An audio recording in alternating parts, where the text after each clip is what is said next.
Yo, sahabat sektor 7 dan para manhwa lovers, jumpa lagi bersama Mimin di hari Rabu ini guys. Pada kesempatan kali ini kita akan melanjutkan alur cerita manhwa Kembalinya Sang Raja Neraka. Sebelum kita mulai ke ceritanya, jangan lupa subscribe channel sektor 7 agar tidak ketinggalan jika Mimin update video yang terbaru ya guys. Tanpa menunggu lama lagi, langsung saja kita masuk ke videonya. Pada part sebelumnya diceritakan bahwa saat Lee Jiwo sedang mengejar anak yang ingin dihukumnya karena diperintah oleh Sang Raja Neraka, dia menabrak Park Yuna yang merupakan seniornya. Di sana Park Yuna sedang mengintai seseorang seperti mayat hidup dan meminta kepada Jiwo untuk membantunya menangkap orang itu. Melanjutkan dari cerita sebelumnya, Park Yuna pun memberitahu pada Jiwo bahwa sosok itulah yang sedang dia kejar. Karena dia pandai melarikan diri, maka kita awasi saja lebih dulu dan menyerangnya saat dia lengah, ujar Park Yuna kepada Jiwo.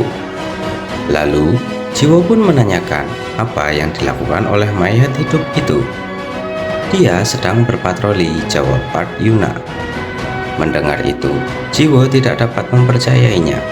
Karena kenapa mayat hidup melakukan patroli? Park Yuna pun menjelaskan bahwa ada atasan yang menyuruhnya dan setelah dia berkeliling nanti, pasti akan selalu ada mayat hidup yang kuat muncul dan membinasakan daerah sekitarnya. Bersamaan dengan hal itu, mayat hidup itu pun tersenyum seram sambil mengeluarkan aura dari tubuhnya. Karena dia menemukan seorang anak yang bersembunyi. Melihat hal itu, Park Yuna pun kaget dan berlari menuju ke arah mayat hidup tersebut. Karena mayat hidup tersebut ingin menyerang anak itu. Akan tetapi dia sedikit terlambat dan mengira serangan mayat hidup itu mengenai anak tersebut. Namun tidak terduga ternyata anak itu telah diselamatkan oleh Jiwo yang refleksnya lebih cepat daripada Park Yuna. Melihat hal itu, Park Yuna pun langsung melompat ke udara dan menyerang mayat hidup tersebut sambil mengaktifkan pakaian jenazahnya yang bernama stigma cendekiawan. Dengan berbentuk senjata seperti palu yang berukuran besar, Park Yuna pun langsung memukul mayat hidup tersebut. Setelah itu, dia menyuruh Lee Jiwo untuk mengevakuasi anak itu dan memanggil bantuan. Akan tetapi, di tengah perbincangan mereka berdua, tiba-tiba mayat hidup itu datang menyerang Park Yuna.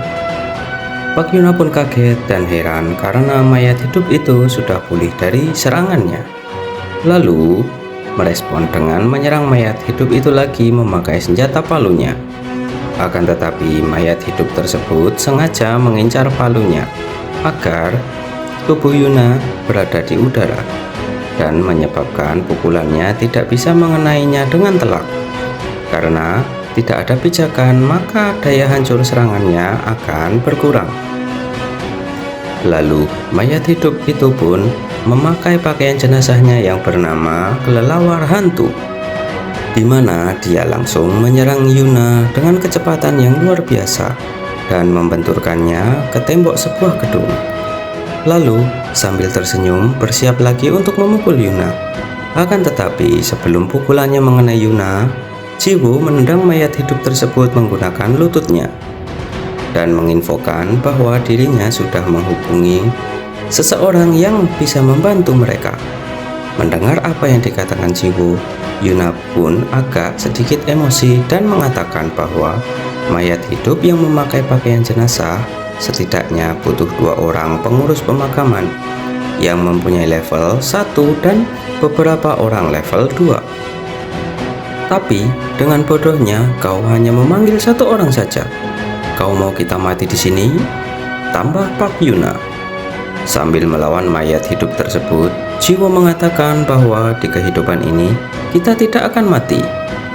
Sambil terhuyung saat sedang berdiri, Park Yuna pun terheran melihat Jiwo dengan santainya melawan mayat hidup itu, seolah-olah Jiwo memakai pakaian jenazah. Setelah itu, karena terkena pukulan dari Jiwo terus-menerus, diperlihatkan mayat hidup tersebut mundur ke belakang dan merendahkan tubuhnya, lalu berputar-putar mengelilingi Jiwo. Melihat situasi tersebut, Park Yuna pun memperingatkan kepada Jiwo untuk berhati-hati, karena kekuatannya adalah diam-diam bersembunyi. Bersamaan dengan peringatan tersebut, mayat hidup itu menghilang dan tiba-tiba menyerang Jiwo dan menghilang lagi. Melihat hal itu, Jiwo pun bingung, tidak bisa menebak arah datangnya serangan mayat hidup tersebut karena bunyi dari anting mayat hidup itu. Saat mengira diserang dari belakang, ternyata dia diserang dari samping. Saat mengira menyerang dari depan, tapi ternyata dia diserang dari belakang. Beberapa kali terus berulang, Jiwo pun tidak bisa menebaknya dan selalu terkena serangan dari mayat hidup tersebut. Melihat hal itu, Park Yuna memberitahu Jiwo bahwa wajah mayat hidup itu ada di arah jam 3. Jiwo pun bisa menghindarinya. Lalu Jiwo pun bertanya kepada Park Yuna bagaimana dia bisa mengetahuinya.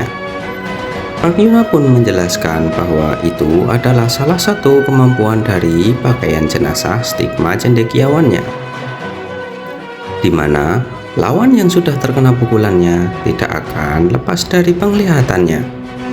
Park Yuna pun mengatakan kepada Jiwo bahwa dia akan mengarahkannya dan menyuruh Jiwo untuk percaya kepadanya. Mendengar hal itu, Jiwo mengiyakannya dan menutup mata sambil mendengar instruksi selanjutnya dari Park Yuna. Melihat Jiwo malah menutup matanya, Park Yuna pun memarahinya karena dia menutup mata dalam pertarungan sama saja dengan bunuh diri. Jangan samakan dengan di film, ini kenyataan, tambah Park Yuna sambil memberikan arahan kepada Jiwo. Berkat arahan dari Park Yuna, Jiwo pun bisa menghindari semua serangan kejutan yang dilancarkan oleh mayat hidup tersebut dan memukuli balik mayat hidup tersebut. Park Yuna pun menyuruh Jiwo agar segera menghabisi mayat hidup tersebut. Akan tetapi ada seseorang yang melihat kejadian Jiwo bertarung dengan mayat hidup itu dari atas sebuah bangunan gedung yang diketahui bernama Jun Woji, yang merupakan seorang penyihir Tao. Jun Woji pun mengatakan sambil memegang topinya bahwa para pengurus pemakaman zaman sekarang memang menakutkan. Mereka menyerang tanpa ampun. Lalu Woji pun memutuskan untuk menyelamatkan mayat hidup yang dipukuli oleh Jiwo, karena sebelumnya dialah yang menyuruhnya untuk berpatroli. Dan juga Woji tidak mau kehilangan mayat hidup yang mempunyai masa depan yang cerah itu. Juga tidak mau dimarahi oleh seseorang yang disebut orang itu. Woji pun turun dari atas gedung dan menghentikan Jiwo yang akan memukul mayat hidup tersebut. Park Yuna pun menyuruh Jiwo untuk mundur karena dia adalah penguasa wilayah atau atasan dari mayat hidup itu. Namanya adalah Jun Woji, sang penyihir Tao, ujar Park Yuna menjelaskan. Woji pun agak malu dan berterima kasih karena sudah mengenalinya dan meminta mayat hidup yang dihajar oleh Jiwo untuk dibawa olehnya. Karena kemampuannya bersembunyi tidak banyak, dia cukup berharga bagi Woji. Belum selesai mengatakan permohonannya, tiba-tiba Park Yuna menyerang Woji menggunakan palu besarnya, sembari mengatakan kepada Jiwo untuk tidak goyah, karena mayat hidup yang tingkat kecerdasannya tinggi dan bisa berkomunikasi berarti. Belum selesai ucapannya kepada Jiwo, tiba-tiba Park Yuna diserang oleh Woji, sembari Woji melanjutkan kata-kata Yuna bahwa sebanyak itu juga mayat hidup membunuh manusia. Mengetahui hal itu, masih berani menyerangnya, ujar Woji sambil menusuk dada Park Yuna. Woji pun merasa heran kepada Jiwo karena seniornya sedang terluka, akan tetapi Jiwo datang menyerangnya dan mengungkapkan bahwa dirinya merupakan tipe yang sangat penuh dengan kebencian. Bersamaan dengan hal itu, dia berkata, "Tertawakan dosa-dosamu, pendeta Tao," sambil memegang sebuah jimat. Hal tersebut mengakibatkan gelombang pusaran angin yang berputar dan membuat Jiwo mendapatkan beberapa luka kecil di tangan dan di tubuhnya. Wuji pun melemparkan beberapa jimat lagi ke udara. Sambil tertawa sangat puas, dia menyuruh Jiwo untuk kabur dan tidak memperdulikan temannya. Akan tetapi Wuji kaget karena Jiwo malah melindungi temannya dengan punggungnya, yang mengakibatkan bajunya berwarna kemerahan karena darah dari lukanya. Dengan kesalnya, Wuji juga menambahkan bahwa Jiwo sudah kehilangan rasa takutnya. Dan kenapa melakukan hal itu untuk orang yang tidak ada hubungannya dengan mayat hidup? Menanggapi hal itu, Jiwo mengungkapkan bahwa alasannya cukup sederhana. Hanya ada dua hal, yaitu yang pertama, tidak butuh alasan untuk menyelamatkan sesama manusia. Dan yang kedua, kau baru saja berbuat dosa. Dosa yang sangat besar, ujar Jiwo kepada Wuji, sambil melindungi seniornya dan memunggungi Wuji. Bagaimanakah kelanjutan ceritanya? Apakah yang akan terjadi kepada Wuji? Nantikan di video berikutnya ya guys. Jangan lupa dukung Mimin untuk subscribe, like, dan komen di channel Sektor 7. Dan boleh juga ditambahkan di kolom komentar untuk kritik dan sarannya ya guys, agar Mimin bisa tambah lebih maju dan berkembang lagi.